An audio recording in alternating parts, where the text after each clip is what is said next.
Have you ever been blindsided by an issue that seemed to come out of nowhere? One week it's quiet, and the next week your council chambers is packed, your inbox is full, and the narrative has already been set. The truth is that political signals are almost always there, but if you're not looking, you'll miss them. In this episode of Gov360, Dr. Adam Probolsky joins us to explain how every local government can use politics as a sensor network, not to advocate or spin, but to anticipate and prepare. We'll talk about why the politics-policy divide may be holding you and your organization back, and what it means to think politically without acting politically.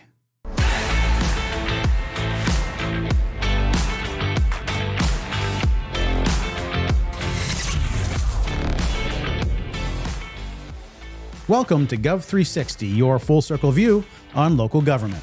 Today's topic is all about bridging the divide between politics and policy. For many of us in local government, politics feels like something we should avoid. But the reality is, politics shapes how our work is received, understood, and debated. If we ignore it, we risk being caught flat-footed. To help us unpack this, we're joined by Dr. Adam Probolsky. Adam is the president of Probolsky Research, one of the nation's leading firms in public opinion research. He's worked with cities, counties, and special districts across the country to help leaders understand what their communities are really thinking. He also serves as a senior fellow at the Drucker School of Management at Claremont Graduate University, where he focuses on the intersection of politics, policy, and organizational leadership. Adam, welcome to Gov360. Chris, thanks for having me. This is fun.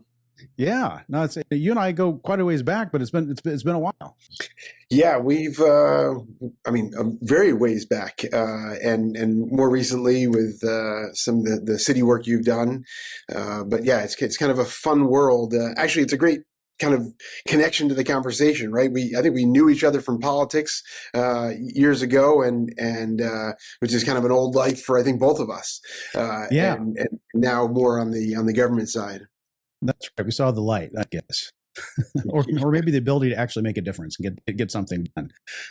Yep. So ended up taking a little bit of a summer break, I suppose, here at Gov360. It's turned out to be about 2 months unplanned, but it just life gets crazy, but I'm excited to be back in the saddle here and recording again, and the feedback has just been so incredible. So you reached out to me. I appreciate you reaching out. The timing was perfect. So yeah, let's do this. You recently published an article in the ICMA blog, and I have it here, and we'll put a link to this in our show notes. Our listeners and viewers can see it. But I read this article. It's really fascinating. The title is "The Strict Politics Policy Divide is Holding Your Organization Back," and I love the subtitle.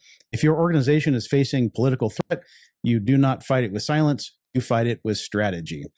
I love this because I think so often in government staff are just warned about staying out of the politics, right? It's taboo to get involved in the politics. You're supposed to stay out of that fray. And so as a result, I think a lot of local government employees just try to ignore it altogether and pretend it doesn't exist. And that's often to their detriment. Yeah, and I really appreciate the differentiation between politics and public policy. Having come from the political world, I much prefer policy. As you said, we get things done, and my favorite group of people to work with in the whole wide world is staff, local government staff, because it's a committed group of people. They're caring about the work they're doing, and they do really try to avoid the outside noise as much as they can. But having a background in politics and understanding how that works and seeing the political risk, I guess we can call it, that's out there today, it is pretty dramatic. And I see it over and over. Local government staff that kind of is allergic to politics ignores it at their peril because they think they're not even allowed to look at it or think about it or see it or interpret it. And when you ignore it like that, it's going to come at you. And so the goal is to at least give staff the permission to understand and not engage, not be political, but understand the implications. Now let's talk about that distinction for a minute. I mean, I guess you could say in one way, politics is in everything, right? But there's a difference between understanding politics and being politically savvy and being overtly political in your actions, right? And I think that's an important distinction for public employees to understand. Yeah. So the political whims of your policymakers, of your elected officials, can be pretty dramatic. They can have hyperbolic language, and they could be tied to groups that are maybe not necessarily productive to forwarding a good environment for everyone in the city. You may agree or disagree with them. That's fine. And I think a lot of the times what staff does is when they see something that's very political, hyper political, is they just pull back from it, and they actually look to ignore it. Nextdoor is like a great example of to some degree. I mean, Nextdoor often has very negative words and arguments on it, and it's very easy to roll the eyes and dismiss. And what I'm basically saying is put it into context. Say, okay, I get it. There's 2 people, 200 people that have this feeling about something, and they're off point. They're not getting it, right? Why are we building this treatment plant? Because we need it, not because we're trying to make their backyard smell. Or we tore up Main Street because we had to lay some new pipe that was built 79 years ago, and no, it's not to kill business in downtown. And so it's that to some degree, and so understand where they're coming from and take it in, and then be able to, especially from a manager standpoint, say, okay, here's what we're hearing out there, and here's how we're going to address it, but we're at least recognizing that it's happening. And even more so, even more dramatic of an example is national narrative. It is happening everywhere we work, every single city, county, special district we work in. When we poll, we do statistically valid research, so we know what people really think. That national narrative is right in there. We're being told that local government is bad. The government in general is bad. That it's bloated. That it is taking something from us that they shouldn't take from us. That staff is overpaid. That they should just do with what they have. And we're just being told all this negative stuff. And no matter, it doesn't matter right or left. The public is kind of buying into that government is just taking. And so we've got to be able to counter that. We've got to be able to say that that's not true. It's not true. We have tight budgets and we're doing amazing things. And yes, there's consultants on the payroll. There's a few of us that get a few bucks. But for the most part, every dollar goes towards accomplishing something. Right. And so I think part of that is recognizing what that is and then being able to push back appropriately and basically say, okay, and what I'm suggesting is, internally, you have this kind of intelligence briefing that takes information from state politics, takes information from national narrative, takes information from those local sources, and puts them into some sort of a brief that says, this is what's out there. And we may not answer everything, right? We may not hit on every point that someone brings up, but at least we know about it. We're recognizing it's out there, and we're deciding purposefully that we are going to engage in this conversation or not. Yeah. Yeah, no, I mean, you said a lot there. There's a lot we could unpack with what you laid out there, and I think you're onto something for sure. I think about the example of a city that puts a measure on the ballot, and for the argument of for the purpose of this discussion, let's call it a sales tax measure, right? And yes, the knee-jerk reaction of a lot of the population is, well, tighten your belt, live within your means, because, government is wasteful and you guys must be mismanaging the budget. And gosh, look at the salaries and the benefits, and government is awful. But it is so important, first of all, that in local government, we learn to tell our stories better, to let people know what it is that we are doing on their behalf with their tax dollars. Because when you really start to break it down, the services that are being provided are things that people care about deeply and rely on in their daily lives. So if you start to you do the polling, right, understand what it is that's important to people, and be able to say, listen, all these things that are important to you, here's what this city or county is doing to address those issues. We've got this budget, these budget challenges. Which one of these things do you want to prioritize? Do we do we provide more revenue, in the form of this tax measure to provide these services?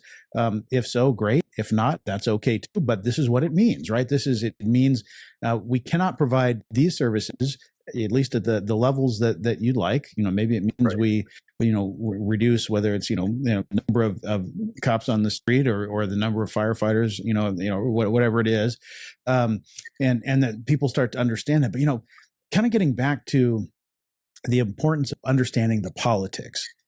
I think so often in local government, we can be tone deaf to what's going on politically.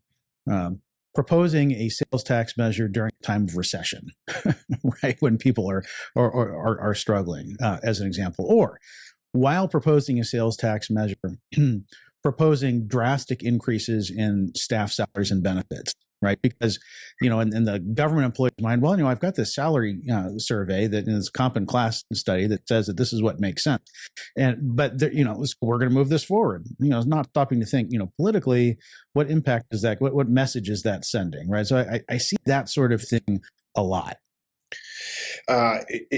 Totally. I think, like, I'll give the water rate example, and so. The logical thing, you've got an engineer's report, you've got a financial report that says you need to raise water rates by 22% in order to meet the needs of the water system, and cover costs and fully fund your reserves, let's say. And the right thing, at that moment, okay, you put it on the agenda and you raise rates. But yeah, looking at it from a bigger picture and saying, and that's what staff would typically look to do, and looking at it from a bigger picture, from a manager perspective, you probably say, okay, wait a second, we've got these political things happening, what you just described. Do we have the opportunity? Can we survive for 6 months, 12 months, 18 months, and push this thing forward because we have predictions that say economy gets better, or we can tell a better narrative in 18 months. That narrative is, there's all kinds of great narratives. The one that says we have the fewer employees today than we did 10 years ago, or we've doubled in size but we've only added 20% in staff, or we're strong on finance and good reserves, which, by the way, is kind of a counterintuitive argument. People often think we shouldn't talk about the money we have in the bank when we're asking people for money. And we often find it's just the opposite. They're like, oh, wow, they're fiscally responsible, and they have money in case of emergency, so we should, trust them. So yeah, looking at that big picture and making decisions based upon that. Now, I'm an advocate for moving forward for the most part in raising the revenue you need when you need it, but a lot of agencies have that flexibility to look at the bigger picture and say, okay, is this that moment in time? And you talk about recession or inflationary moments and things like that. In a lot of communities, people aren't feeling the pinch. In a lot of places where I work, where you work, it's people who are doing just fine economically, but they're pushing back against these things because they're being told they're supposed to push back, we're supposed to not want to support government in that way, and yeah, prices are going up, but they're still living in their $1 million houses and making $200,000 a year. So I think we do need to be sympathetic to people and costs and things like that. But I think we also have to be realistic that sometimes it's the people who have the most means that are pushing back the most against raising revenues. Right. Yes. And of course, from the government side, we're not legally allowed to, or ethically should, advocate, one way or the other on a ballot measure. I think our responsibility, our obligation, is to present the information.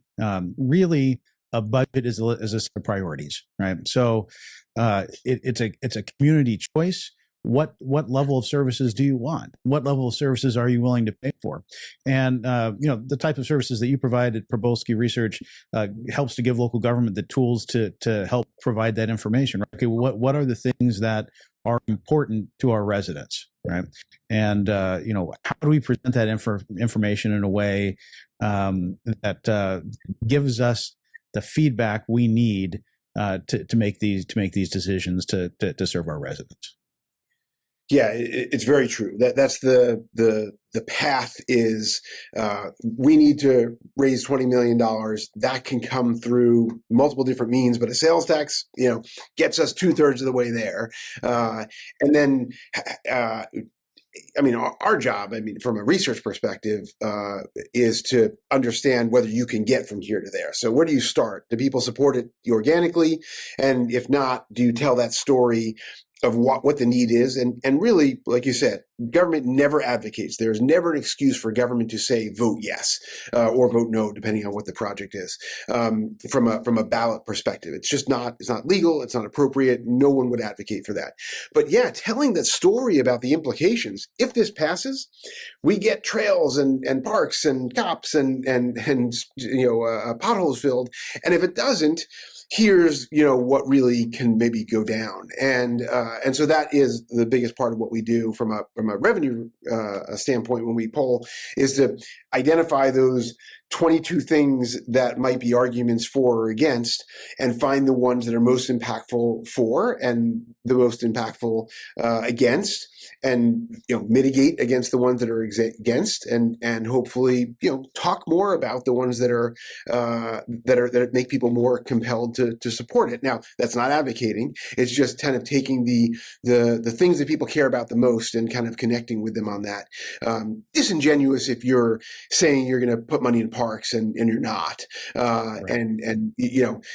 But really kind of speaking the truth about where the resources will go really does make a difference. And depending on the community, those numbers in those places are very different.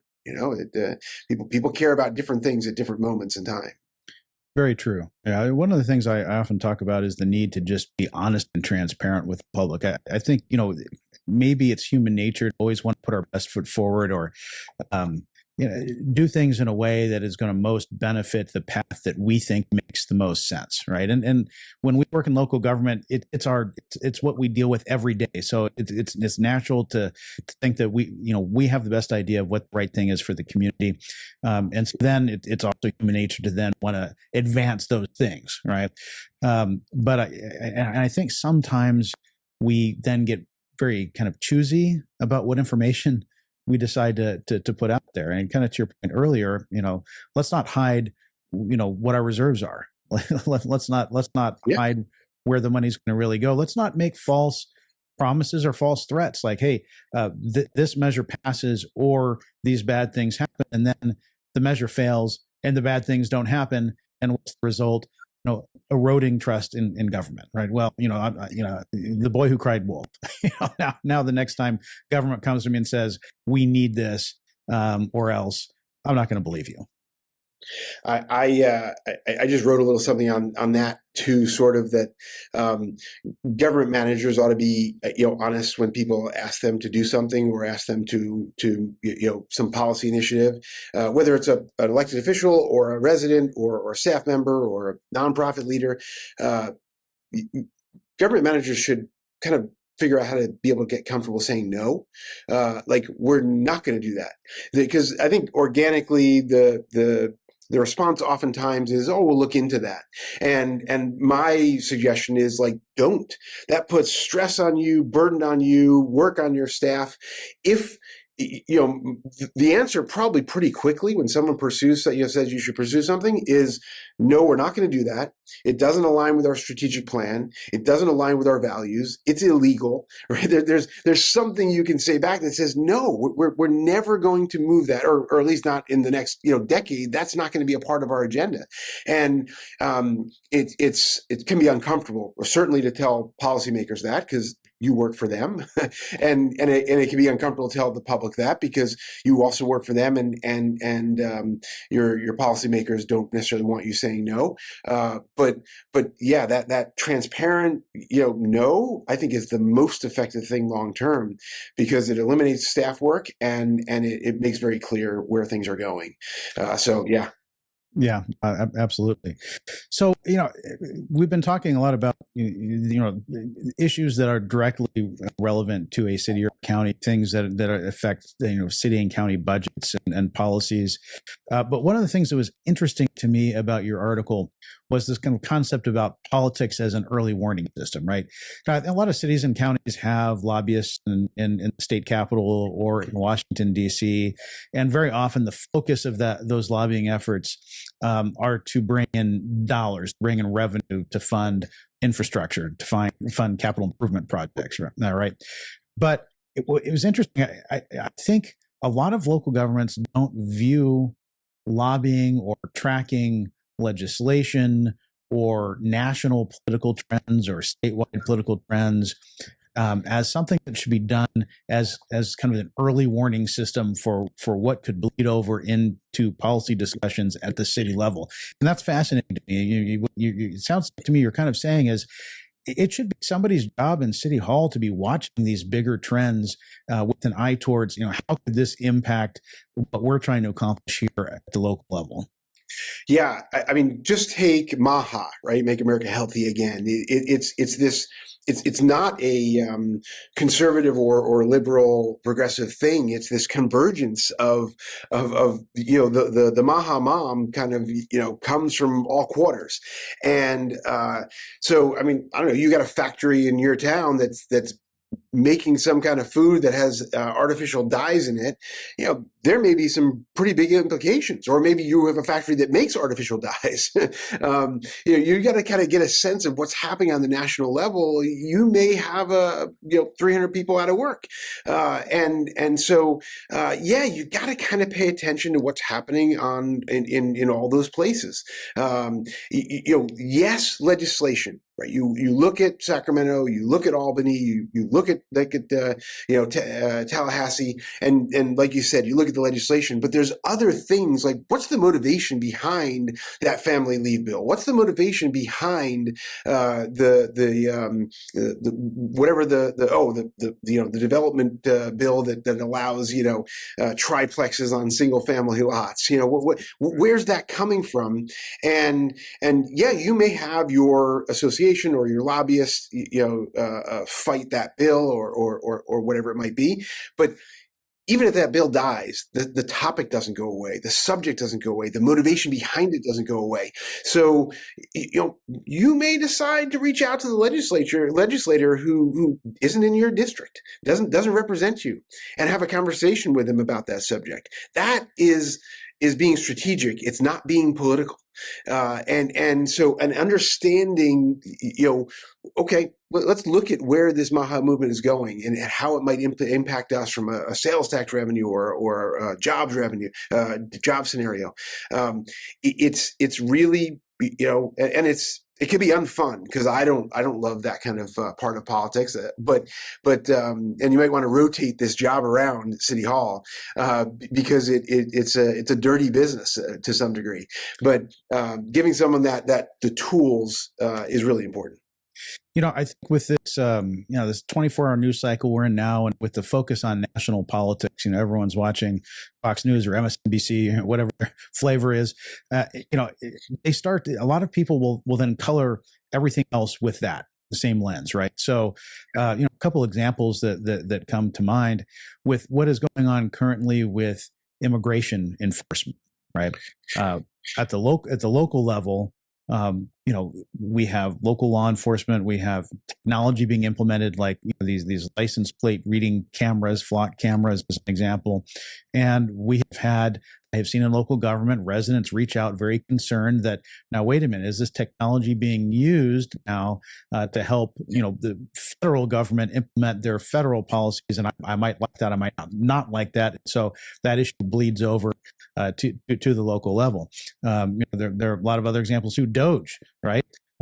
Federal issue, federal politics, national politics, but state level politicians, elected officials, in state legislatures decide, we want to bring this to our state. City council members say, we want to bring this to our city. We want to go through every line item and cut wherever we can as a reaction to what's going on nationally. So lots of examples I'm thinking of where this could come into play. I'll give you another one, right? The Israel-Palestinian conflict. There's been a lot of places where that's been in the council chambers, and these are all great examples. As you see these things happening, as you see these things coming, and you know about them, you can make that conscious decision from a staff perspective, saying, we know this is out there, we know this isn't, there's aggravated public on this. How do we head this off? Not from a we support one side or the other, from a how do we keep it out of our chambers? How do we keep it out of City Hall to the extent that we have no control over it? And part of our job is to kind of maybe a little bit protect our policymakers. And then you proactively have to talk to your policymakers and say, look, this is out there. This is very well could come to our chambers. And we've seen, I can show you examples of what happens over the course of months and months of packed chambers on any one of these issues, because that's where people think their forum is. That's where people think they can be heard. And how do we today head this off? Not because we're not sympathetic to the issue or whatever. It's just this isn't the forum. So if you know about it, you get to internally make that decision and then talk to your policymakers and say, are you with us on this in shutting this down? Public comments are public comments. People can come talk, but can we be on the same page and not engage in this subject? And if we're all on that same page, then it gets much less interesting at City Hall when they keep showing up, because we're just not going to engage with them. Yeah, that's a great point. But really, how do we head it off? If you're a city manager, or maybe a government affairs director or PIO or whatever your role is, and you are doing what you're suggesting, and you're monitoring these things, you're tracking these things, and you see something coming, and then sure enough, it arrives in your council chambers, and people are stepping up to the podium and they're demanding that the city step up and do something and fight this and fight that. That's a difficult thing. And I guess a lot depends on your city council, because thinking about it, I've seen many city councils who do a very good job of staying out of the political fray in terms of issues that are not local government issues, right? On the other hand, I have seen many city councils that want to jump in on every issue, and whether it's adopting a resolution or taking a look at city policies to react to whatever the national political issue of the day, kind of make a statement on that issue, whatever that is. And I really discourage that from elected officials at the local level. I think whenever you engage on an issue that is especially a clearly partisan issue, you're going to be turning off a portion of your residents. And it is a distraction from the purpose of local government, which is the provision of municipal services, right? But that's hard for a lot of elected officials to do, because they're getting the phone calls, from their constituents, and their constituents are reaching out and saying, we want you to take a stand on this, and we want you to fight on this issue. So, how, as a city manager or staff person, you do the work to track these things, you see it coming, but then what? How do you work with your elected officials, I suppose, to prevent these issues from becoming local issues? So I'm going to say something that you probably couldn't say, but it's one of the ways we work with. Let's say when we're working with developers, somebody wants to build a tower, 20 stories tall, right behind me. That developer is looking for support from staff, from policymakers, and one of the ways we approach that from a research perspective is we look to figure out what messages sell, but most importantly, we're looking to isolate our detractors and empower our champions. And organically, your job is to manage to some degree your council, and so I think if you know it's coming, you get to talk to your policymakers and say, look, this is coming. Can we be on the same page, like I just said? And if one of them is off, running off and pushing the resolution, if you can keep your other four or your other six together, and you're isolating that individual, and that individual still has the same power they always had as a council member or board of directors or a commissioner, but they're just one person. And so I think that's what this does for you, is gives you that early warning. You get to talk to them early on and try to build your sanity coalition. And some people elected officials might look at that and say, wait a second, you're positioning me. That's not your job. But yeah, at the end of the day, it kind of is. It's protecting the city. It's protecting the agency. And it's helping you not be bogged down by 100 people with banners in your chambers. Not on something that's meaningful to you as an agency, right? You don't dissuade people from showing up and supporting the Olympic-sized pool or opposing the Olympic-sized pool. Bring it on, right? We'll hash that out. But deciding where refugees should live in New York or New Jersey when you're a Arizona public agency, this is not for us. Right. Right. Okay. So I think we're really talking about mainly here in terms of getting down to nuts and bolts for local government practitioners. We're talking about putting something in place where we're monitoring, really, maybe not reacting so much, but the goal is not to spin or immediately act on every comment, but to track patterns, right? Yep. So maybe we assign this role to a member of the staff or multiple members of the staff, and it strikes me that probably isn't a huge time commitment. You probably put in 60 to 90 minutes a week, reviewing social media, reviewing, the blogs and newsletters, state legislative updates. But this could probably be done by, I'm thinking, a management analyst, a PIO, someone in the city manager's office, and probably not a huge time commitment.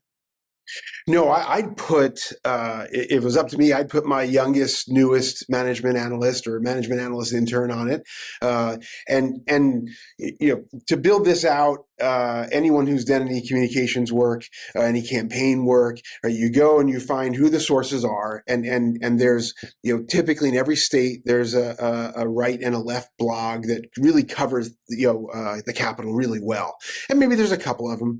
Maybe there's a nonpartisan one in the middle that you look at. So that's your first 3 sources or 4 sources, whatever it might be. And then you do look locally. There's usually someone who talks, negative around your agency or around your county. You're more and more, we've got nonprofit news sources that are maybe a little more aggravated or angry about whatever they're writing about, and you pull together that. So the first person that does this, builds that list of 6 to 20 sources. And yeah, every day they're looking at what those top headlines are. And there may be thematically over the course of the week developing some sort of a sense of, okay, here's the 3 things we're seeing. And that just goes into your weekly briefing to your policymakers, to your staff. Maybe there's a conversation about it. If it rises to the level of, hey, I think this is going to come to our doorstep. Tomorrow, you have a conversation about it. And if I think this is going to come next legislative session, maybe you have a conversation with your lobbyist. Maybe you have a conversation with your city attorney. But at least you're starting that conversation. And yeah, I think it's an hour or 2 a week for someone. Yeah, not bad at all. One of the things you mentioned in your article is this concept of a political signal memo. I like that. I want to dive into that. But first, I want to pause for just a second, and I want to ask a favor of our listeners. So, if you are an avid listener of Gov360, if you've been listening on Apple Podcasts, Spotify, et cetera, that's fantastic. We've had tremendous success there. In fact, for the first, starting with episode 2 of Gov360, we've been in the top 25% of all podcasts, which is pretty exciting. But 2 favors I want to ask you. One, subscribe to YouTube, right? We're really trying to expand our reach on YouTube. We take a lot of pride in production value. We broadcast in 4K, and also I think there's just something about being able to see the interaction, see the people that you're hearing, that enhances the experience. I understand not everyone can do it. A lot of people listen, during their commute or while working out. But if you have the opportunity, subscribe to YouTube. It's youtube.com/@Gov360. Number 2. Follow our LinkedIn page, Gov360 Podcast. LinkedIn is where we can continue this conversation. We're trying to build a community here, a network of support for local government professionals. We also have a free newsletter on LinkedIn, Gov360-Your Full Circle View. I guess that's technically 3 things. Subscribe to YouTube, follow us on LinkedIn, and subscribe to the LinkedIn newsletter. Just had to insert that commercial there, Adam. Sorry about that. But let's dig into the Political Signals Memo. I thought this was a fascinating concept. So you're talking about maybe just like a 1-pager, a weekly memo that summarizes these political signals for the executive staff and the department heads. Is that about it? That's about it. And I think one of the things that might make people reticent to do it is, you're going to look at Nextdoor and you're going to find some negative stuff and you're going to put it in a memo, but you have to get comfortable saying, this is reality. This is what's out there. You have to get comfortable looking at the legislature and maybe making some interpretations of statewide goings ons and maybe hear something from a political source that is doesn't feel right. But if it's, and because everything you put down is going to be a public document, and I think you just have to, probably even on that document, make it very clear. This is not a policy decision. This is not a position of the city. This is just simply information that we are gathering, and maybe even put the sources on there. On the backside of that memo, put your sources. And if someone decides that you're not being, even with your sources, great. Bring it on. Tell me where else I should look, and we'll add it to the mix. But if you have that every week or at some regular interval, you're going to be much better prepared. Yeah, and of course, something like this would become a public record. So I think you need to be very careful that this you not slip into spin or advocacy on any one side of the issues or another. It's just intelligence gathering, right? You want to be careful in that regard. Yeah, 100%. And I think it's easy for us to bring our biases. And I know staff works very hard not to bring their biases into conversations, into policymaking. But I think in this case, it's even more hyper important to not bring in any of that. It's just simply, here's the source. And really, if all you do is put it under themes, here's the theme that we're seeing, and cite the sources, cite the words that are being used, you can very well be comfortable that people know that you're not trying to push an agenda. You're just talking about what's out there. Right. Yeah. No, I think I think it would also be important to avoid overreacting to what you might be seeing out there, because there's an awful lot of noise, especially on social media, right? And you don't want to kind of give legs to something that may otherwise just be kind of an isolated comment or a few comments and then go away. But at the same time, if you're seeing an issue grow, then you probably want to put that on the radar. I think 100%. You don't want to, get aggressive about something you don't need to. I think the easiest way to look at this is, if something rises to the level of you thinking you're going to have some question about it, can what you're seeing go into your FAQ? You've got to frequently asked questions somewhere on your website or in different parts of your website, right? In planning, in law enforcement, in emergency services, whatever it might be. does this mean, is there value in us kind of answering this conversation out there with a, hey, do we have a policy about coordinating with immigration service and federal immigration? Yes, we do. Here's our policy. If that's the minimum point of entry of taking an action, most of it doesn't have to be taken action, but that could be your like first step, just to have it publicly available to know, here's the conversation out there. Here's what we do about it. Here's our involvement in this subject. And most of the time we're not involved at all. No, that is not a policy of the city, and it's not a part of what we do. And it never will be. And then obviously there's more aggressive actions. Talk to your city attorney about building some sort of a, ordinance, or talk to your lobbyists about trying to, get legislation or what regulation, or maybe there's a town hall because it's gets to that level, but you get to make decisions once the messages out there and what's happening. Right. No, that's great. That's great. Okay. Lightning round. What is one quick practice any city can adopt this week to improve political awareness? I think it's giving permission to staff.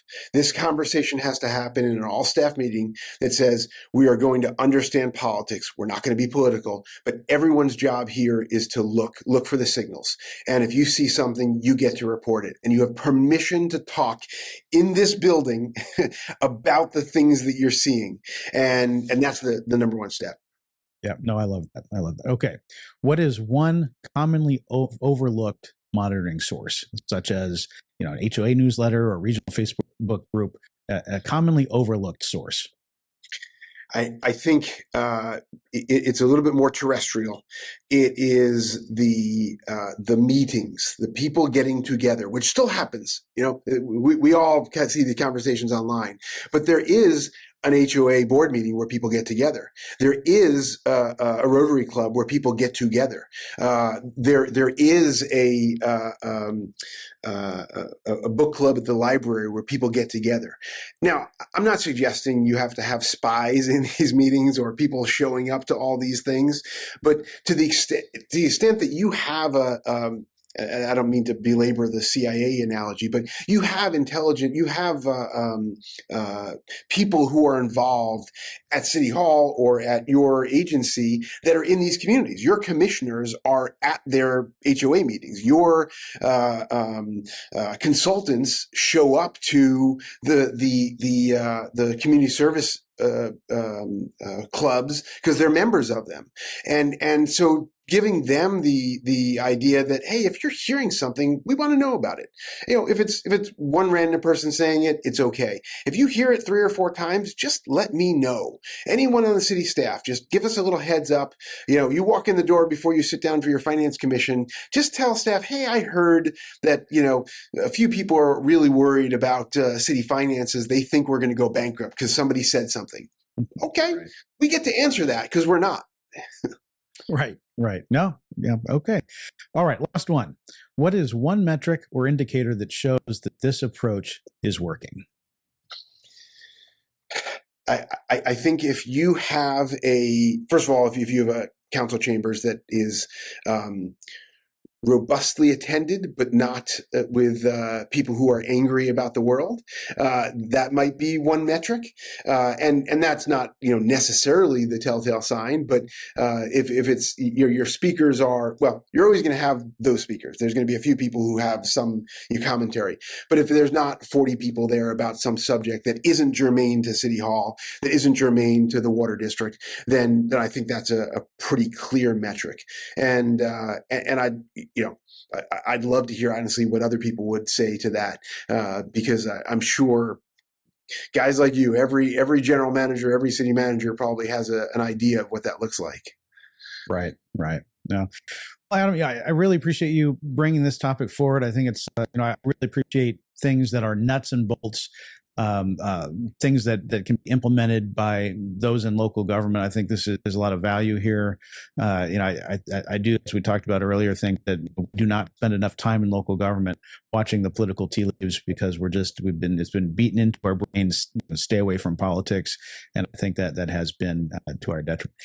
You really have an interesting background. I'm always fascinated in people who, like me, kind of made this transition from the political side into the government world. And you've been doing polling for, gosh, I don't know, probably decades now. As long as I've known you, you've had Probolsky research. How did you, I guess, first get involved with starting your company and doing polling research, and how have you kind of migrated into the government world? How did you make that jump? Yeah, so I started as a kid. I mean, 18 years old, campaigns and party politics, and I was an activist. It meant something very different back then. The two Republican and Democratic Party chairmen went to dinner on election night before they went to their respective, election night parties. Back when I was involved in party politics, so that can't happen today. It's illegal according to activism. But that was my world for a very long time, and I looked at the kind of realm of political consulting, which is kind of finite. There's a few different roles, and I realized I wanted to be the specialist, the radiologist, rather than the general internist, and so that's how I gravitated towards research, and that worked great.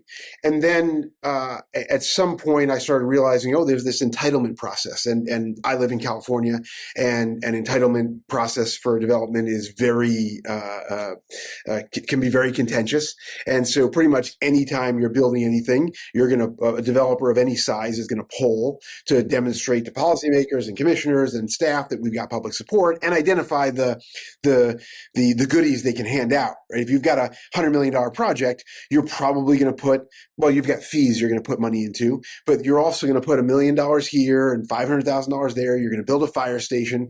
That's what you want to talk about. So that's how we kind of transitioned there.